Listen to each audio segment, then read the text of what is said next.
Okay, now what we want to do is we want to set up for a storage slash maintenance charge. So we go back to our run mode selection, hit the button, and that is mode 5.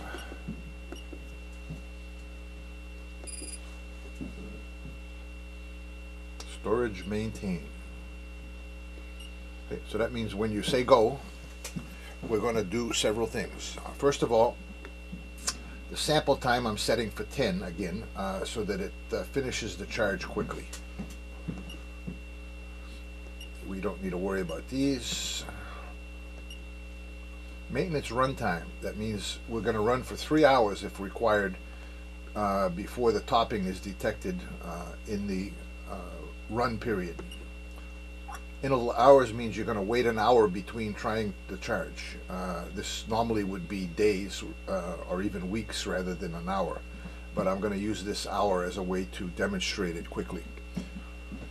I'm also, during the hour period, I'm going to apply 200-watt bulbs across the battery in order to discharge it quickly, and we should see the charger start automatically based on a low voltage being detected on the battery. So even though you've got this set for an hour or for a week or for 2 weeks, if the battery voltage drops to a place that matches your profile, and that's an important one to remember, that when you look at the profile for the car, which in this case would be Insight Gen 1 145 volt profile, I'm going to get push stop to get out of setup.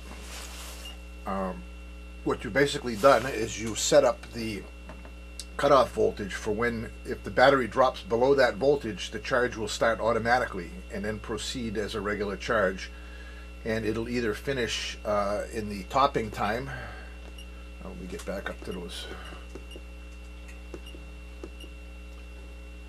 I think I'm going the wrong way. Yeah, okay. These are all the car setup things. We don't need to look at those.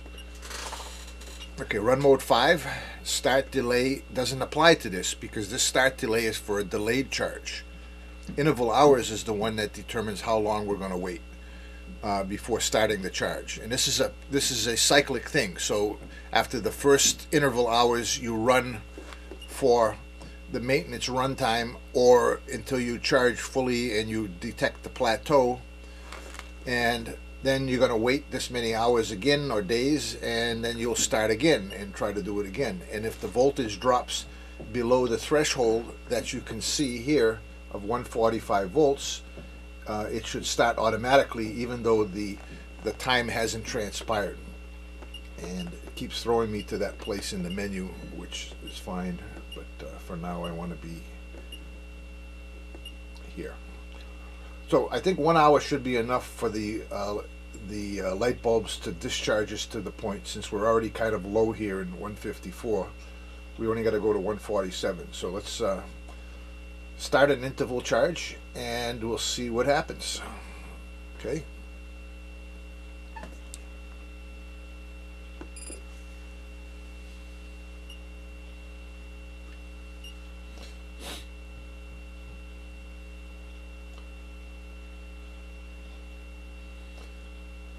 You notice it's counting down.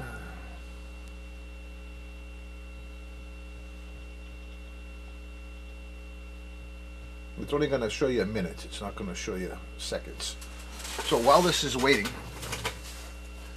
we can go to the bottom line and select other things to look at. I mean, we don't have to look at that.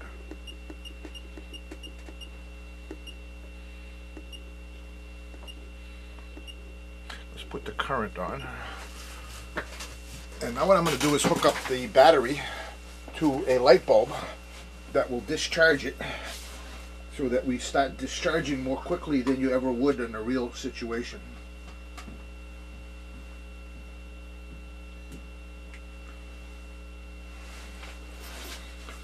So I'm now running two 100-watt light bulbs. And you can see the voltage is already dropping. Pretty good rate.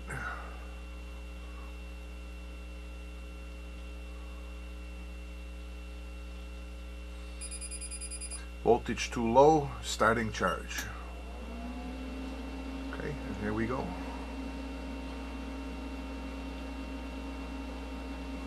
Now I can disconnect the light bulb so that the charge actually works better.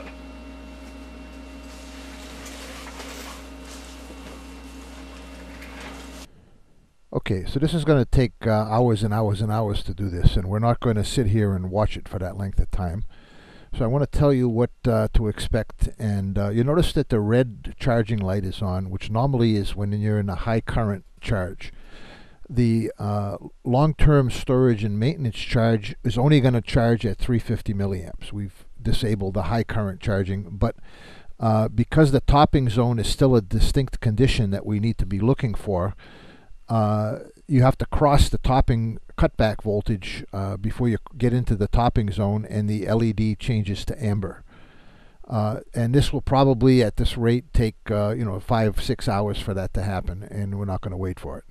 Once you're in the topping zone, the length of time that you've selected for the maintenance topping, which I believe was like 360 minutes or 6 hours, would run until you detect a plateau in voltage.